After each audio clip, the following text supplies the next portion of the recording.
All right, let's jump right in. Today, we're talking about a really deep concept from Islamic philosophy called tajalli. And this isn't just some abstract idea. It's a way of looking at the very fabric of existence. What reality actually is and where we fit into the whole picture. And check this out. Right from the get-go, this isn't some far-off cosmic thing we're talking about. Look at this quote.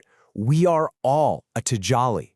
The whole idea is that you, me, everything you see around you, we're not separate from this process. We're a direct part of it. We are the manifestation. So what does tajalli actually mean? Well, think of it less as a thing and more as a constant action. It's this continuous process, an ongoing appearance of divine power. And what we call reality is simply how we perceive that constant unfolding. Okay, so that's the what. But how does it actually work? This is where it gets really cool. The source breaks it down into a super simple three-part flow that takes us from the ultimate source of power all the way to the world we experience every day. So, here it is. Step 1 is kahandak, which means divine will. This is the starting point, the absolute origin of all power. Then that will expresses itself through step 2, tajalli. That's the act of manifestation itself. And finally, the result, what comes out of that process, is siptian, creation. That's everything, the whole shebang we see, hear, and touch. Now this next part is absolutely crucial. This isn't a one-and-done deal, right? It's not like God created the universe and then just let it run on its own. The source makes it really clear that tajalli is a constant act. Creation isn't just made, it's being actively held in existence from one moment to the very next. And this idea isn't just pulled out of thin air. It's grounded in Scripture. Take a look at this verse from the Qur'an. It's presented as the very foundation for this concept, the idea that the heavens and the earth are being actively held in place, sustained by a divine power, so they don't just, disappear. Okay, I know this can sound pretty abstract, right? A continuous manifestation of divine power. What does that even look like? Well, to make this idea really click, the source gives us this fantastic analogy. It's actually pretty simple. Just think of all of reality, everything that exists, as one giant mirror. Okay, so if reality is a mirror, what's the divine will? Well, it's not the image you see in the mirror. Instead, think of it as the fundamental power that makes the mirror work in the first place. It's the law of physics, so to speak, that allows reflection to even happen. And this is the key right here. Tajalli is the act of reflecting. It's the verb, not the noun. It isn't the mirror itself, and it isn't the image you see. It's the dynamic, ongoing process of reflection happening at every single moment. So what's the image then? Well, that's creation. Everything we see and experience, the entire universe, is the image that appears in that reflection. It has no independent reality. Its existence depends entirely on that constant act of reflecting. So that brings up a big question, right? If the whole universe is this reflection in a cosmic mirror, where do we fit into this picture? Well, the source adds one more amazing layer to this analogy. It suggests that our own consciousness, the way we perceive the world through our senses, is also a kind of mirror. Yeah, think about that. We are the mirror that perceives the reflection. In this whole cosmic setup, our job is to be the witness. Our consciousness is literally the screen where this incredible, universal show is being projected. And that leaves us with a really powerful question to think about. If our consciousness is the mirror, then what's being reflected in yours? All right, welcome back. So in our last explainer, we really dug into this idea of tajalli, that all of creation is this continuous, absolutely perfect manifestation of divine will. Today, we're going to build on that, because it leads to a huge question. If the manifestation is so perfect, why does our world feel so, flawed sometimes? Okay, let's get into it. So just as a quick recap, the whole idea is that the universe isn't some project that was created and then just left alone. No, it's a constant tajalli, a continuous perfect sign of divine will. Think of it like this. Every single second, everything is being held in existence by this will, kind of like a flawless reflection in a giant cosmic mirror. And that, right there, is the big puzzle we're trying to solve today. I mean, if the manifestation of creation is truly perfect, why do we see and feel so much chaos, injustice, and suffering? Why does that perfect reflection in the cosmic mirror sometimes look so cracked and broken to us? Well, the answer, according to the source material, lies in this really powerful metaphor. To get a handle on reality, we have to understand that we're not just looking at one mirror. It's more like a system of 3 different mirrors, and together they shape everything we perceive. Okay, so let's break this down. First up, you've got the first mirror. This is reality with a capital R. The Tajalli itself. It's the perfect objective universe exactly as it is. Then there's the second mirror. That's us. It's our consciousness, our mind, which takes in the reflection from that first mirror through our senses. And finally, you have the third mirror, the heart, or qalb, which is so important because it integrates both what we see physically and a much deeper metaphysical understanding. So when you look at this 3-part system, you have to ask, where's the weak link? Which one of these mirrors is the fragile one? Where does the distortion, where do those cracks we think we see actually come from? And the answer is just so clear. It is not the first mirror. The divine manifestation, reality itself, is never ever flawed. It's as constant and perfect as the laws of the universe, what's called sunnatullah. The original reflection is absolutely pristine. So the problem isn't with what we're looking at. Now, I love the analogy used here to explain this. The mistake we often make is thinking that we somehow damage reality, like we're stirring up a perfectly clear pond until the water gets all murky, but the correct view is totally different. The pond is still perfectly clear. The issue is that our eyes, our perception are blurry. We don't break reality, we just can't see it clearly. So here's the absolute bottom line. The flaws we perceive, the injustice, the chaos, that's not a bug in the universe's code. It's a distortion happening in our own internal mirror. It's our consciousness, our perception that's gotten smudged or blurry, and it's stopping us from seeing the perfect harmony that's already right there in front of us. And this verse just captures that idea so perfectly. It's basically saying, go ahead, look as hard as you can. Scan all of creation for just one little flaw. You won't find one. Your own vision will get tired and give up long before you ever find a single crack in the original design. That perfection is just built in.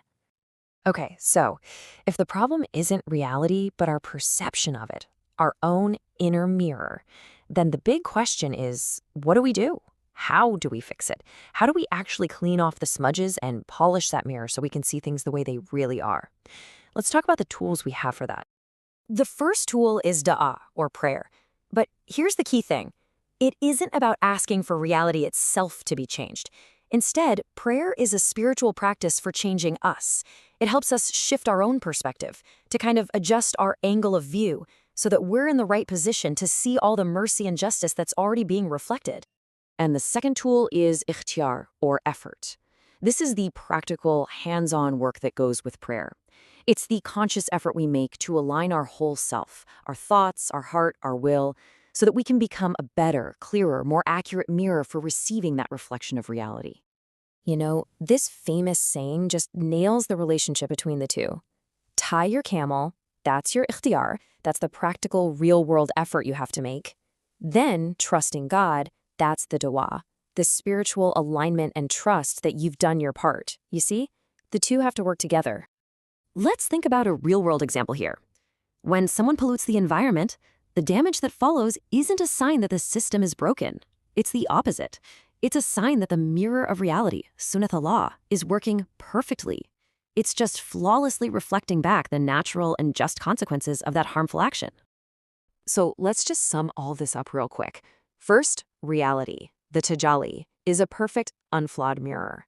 Second, it's our perception, our inner mirror, that's the one that can get all blurry and smudged. Third, prayer, or dua, helps us adjust our angle so we can see the reflection better. And fourth, effort, or ikhtiyar, is the actual work of cleaning and aligning our mirror so we can see with total clarity. So really, the main point here is this incredible shift in perspective. The problem isn't out there in some broken universe. The real work, the real spiritual journey is always in here. It's this lifelong process of polishing the mirror that's inside each of us. And that leaves us with one final and pretty deep thought to reflect on. If our perception is the very mirror that shapes our entire reality, then maybe the most important question we can ever ask ourselves is this: how clear is the mirror within you? All right, welcome back. So in our last explainer, we talked about this really cool idea, this powerful metaphor, right? We said reality is like a perfect, sturdy mirror, but our own consciousness, that's more like a fragile one. Well, today, we're going to lean in and look even closer at what's actually in that reflection. So let's just quickly refresh that idea. You've got the sturdy mirror, that's reality itself, the fundamental laws of the universe. It reflects everything perfectly, flawlessly. And then there's us. Our consciousness is the fragile mirror, and it's always trying its best to capture that perfect reflection, but, well, it's fragile. But that whole metaphor leads to a massive question, doesn't it? If our mind is just reflecting something, what is that something? What is this existence that's being reflected in the first place? I mean, what does it even mean for something to exist? That, right there, is the big mystery we're tackling in this explainer. Okay, so to really get to the bottom of what existence is, we have to start with something a bit more basic. We have to start with how we know anything at all. We have to talk about perception. How do we become aware of stuff? It sounds complicated, but the answer, it's actually pretty simple. I mean, just think about it for a second. How do you notice a sound? Well, it's because it breaks the silence, right? You see an object because it's different. Its color, its shape, it stands out from whatever's behind it. So at its core, our awareness only kicks in when there's a difference, a contrast. Something has to, poke our senses for us to even register that it's there. And this is where things get super interesting. The source material we're looking at actually has a name for this, ADA. And it defines existence, or ADA, as whatever it is that limits or puts a boundary on our perception. Let that sink in. A wall exists because it physically stops you. It blocks your sight. A sound exists because it obstructs the silence. It's a total game changer of a definition, isn't it? And here's the flip side of that coin, which is just as important.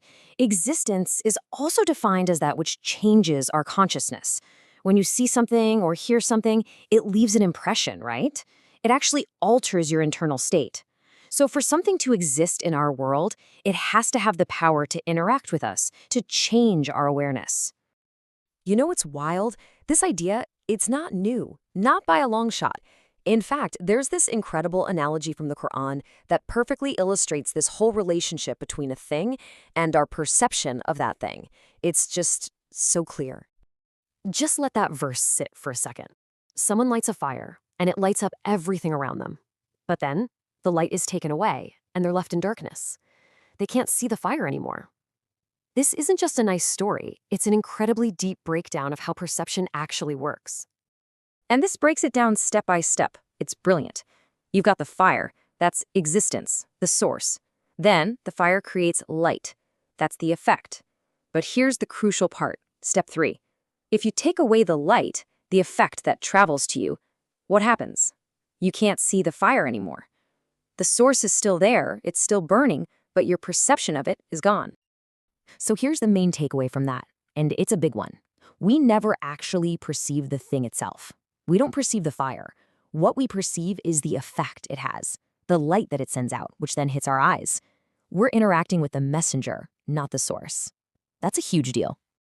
And what is absolutely mind-blowing is how this ancient analogy lines up almost perfectly with what modern science tells us. Seriously, the words are different, the terminology is updated, but the core principle, it's exactly the same.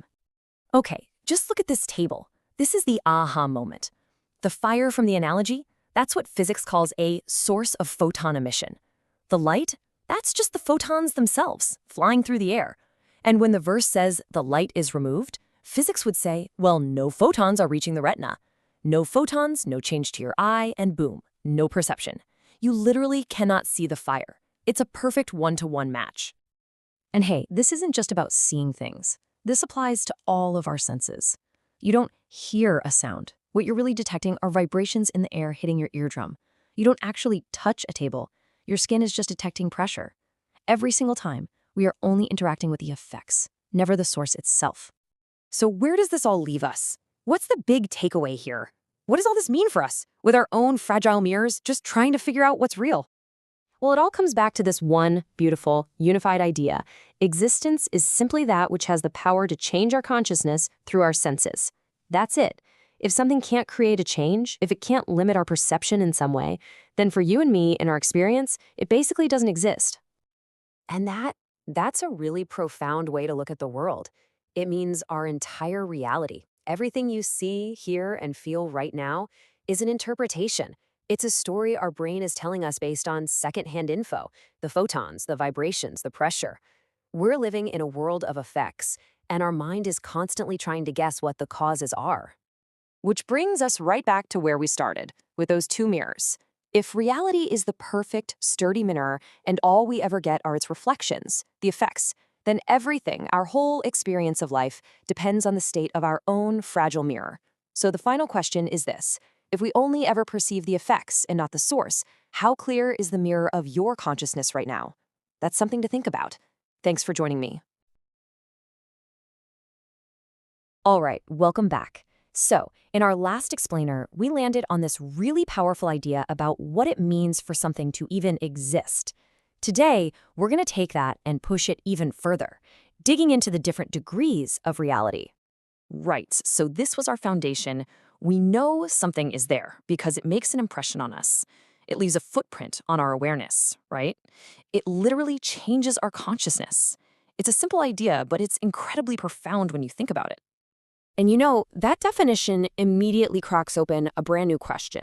Like, does a thought in my head exist in the same way this microphone does? Is a dream just as real as the world you wake up in? The big question is everything that exists equally real?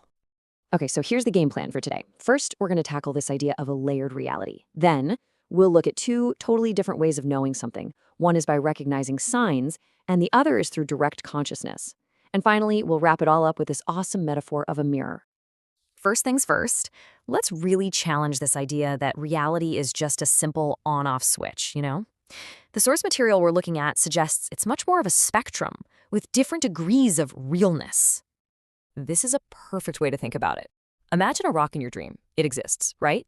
You can see it in your mind's eye. But now, think about a physical rock you can hold in your hand.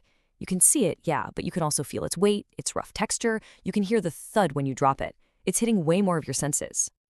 And that brings us to this key concept, the degree of existence. So the realness of something isn't just about whether it's there or not. It's about how powerfully it can imprint itself on our senses. That physical rock has a higher degree of existence because it just impacts us on so many more levels. Reality isn't black and white. It's a gradient. Okay. So now, let's talk about how we actually know something exists. We'll start with the path we're all familiar with, the one we use every single day. It's the indirect path of recognizing signs. So this breaks down the process we all know. It starts with an object out there in the world. That object sends out signals, light waves, sound waves, whatever. Our senses pick up those signals, and our consciousness registers them. And it's only then that our mind puts it all together and goes, aha, there's a rock. The key thing here is that we don't experience the rock directly. We experience the signs of the rock. And what's really interesting is that this idea of knowing the world through signs is echoed in the Qur'an. The source material highlights this verse, which talks about the signs on the earth. In Islamic theology, these are called ayat kauniyah, basically signs in the universe that point toward a greater reality. But here's the kicker. Is that indirect sensory path the only way we can know things? Well, the source material says no. It proposes a second, much more direct path. Just think about this for a second. What if knowledge didn't have to come through your eyes or your ears? What if an idea or a piece of information could just, poof, be imprinted directly onto your consciousness, fully formed with no outside signal needed? Now, this might sound a little out there, but we actually have some analogies for it. As you can see here, there's hypnotic suggestion, where an idea is planted right into someone's mind. And then on a theological level, you have concepts like Wahyu, which is divine revelation to a prophet, or laduni, which is this idea of inspired knowledge that just arrives without any studying. In all these cases, knowledge is taking a shortcut, bypassing the senses. The Quran actually gives us a powerful example of this direct path. The inspiration given to the mother of Moses. That didn't come through sight or sound. It was a direct transmission, a download of knowledge and certainty straight into her consciousness. So now we have these two completely different paths to knowledge. We have the indirect path of science, and we have the direct path of inspiration. let's put them side by side and see how they stack up. This chart really lays it out. The indirect path is a whole process: senses, mind, then conclusion. The direct path? Bam, straight to consciousness. The indirect path has all these intermediaries: your eyes, your ears, your brain processing things. The direct path has none. And this brings us to the really important part. The indirect path has a much higher chance for doubt, right? The signal can get distorted, like a bad phone connection. But the direct path, with no middlemen, well, that's why it's described as feeling so certain. And this all leads us to our final section, which ties everything together with a really beautiful metaphor, thinking of our consciousness as a mirror. Because at the end of the day, it doesn't really matter which path the information takes. Whether it's an indirect signal coming from your senses or a direct inspiration from within, it all ends up in the same place, your consciousness.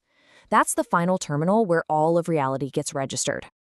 And this is that central metaphor. Just picture your consciousness as a mirror. Sometimes it reflects a signal coming from an outside object, but other times an image can be imprinted directly onto its surface.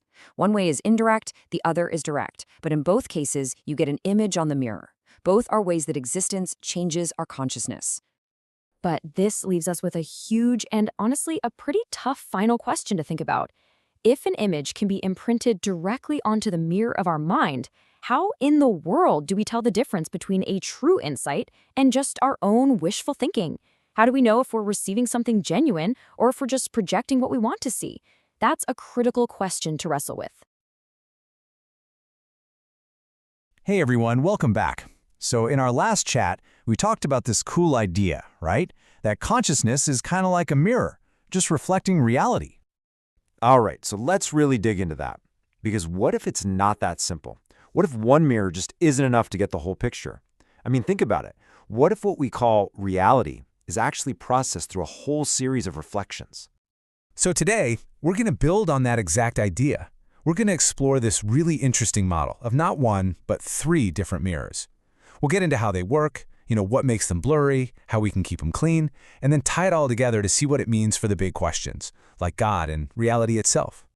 Okay, so first up, not 1, but 3 mirrors. The whole idea here, and this is where it gets really cool, is that seeing something isn't just a one-and-done deal. It's actually a process, like a chain reaction across 3 different stages, or, you guessed it, 3 different mirrors. And each one has a super specific job in building what we think of as real.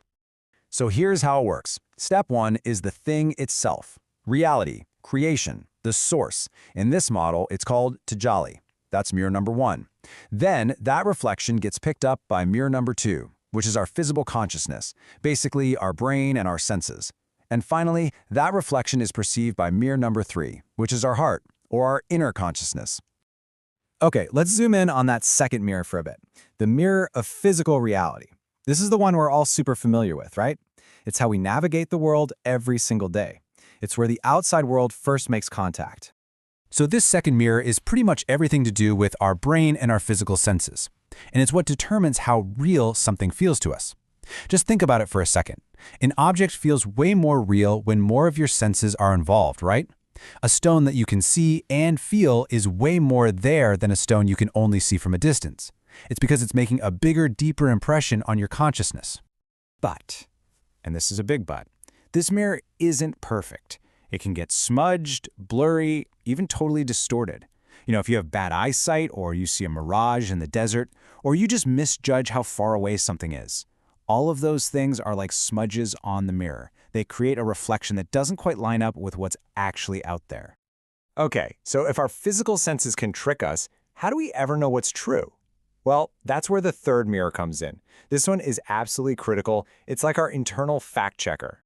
This third mirror is the heart. And we're not talking about the organ pumping blood, but the center of our will, our inner senses.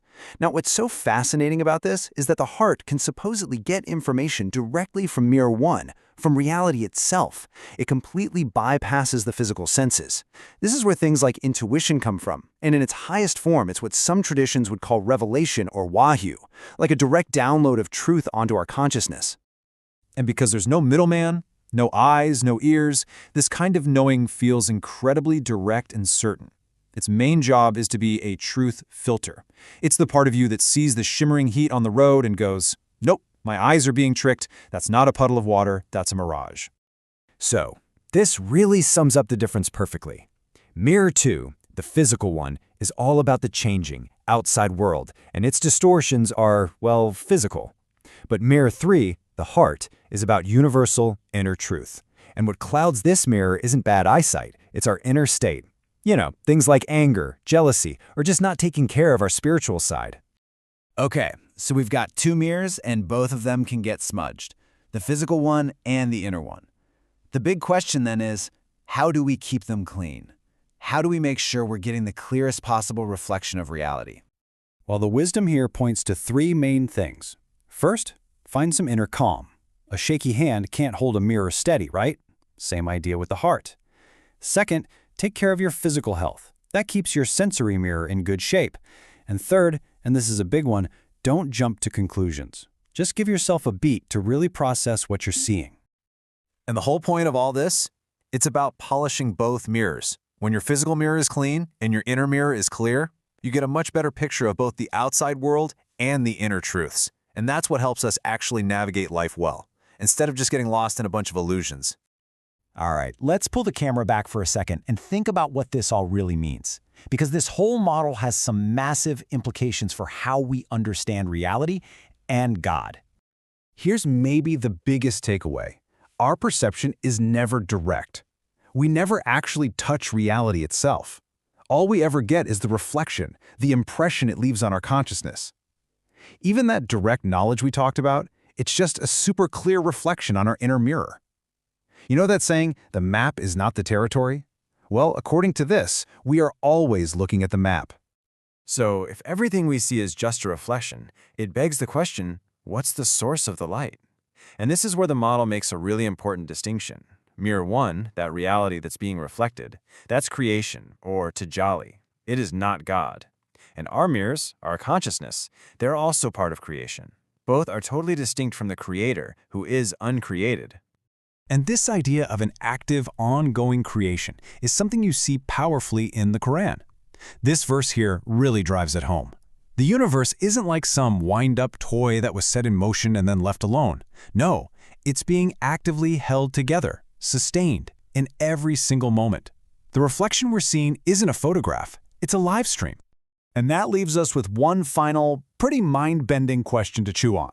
If our entire experience of reality, everything we see and feel and know, is just a series of reflections, what does that mean for our search for the source of that light? How do we ever get past the reflection to see the light itself?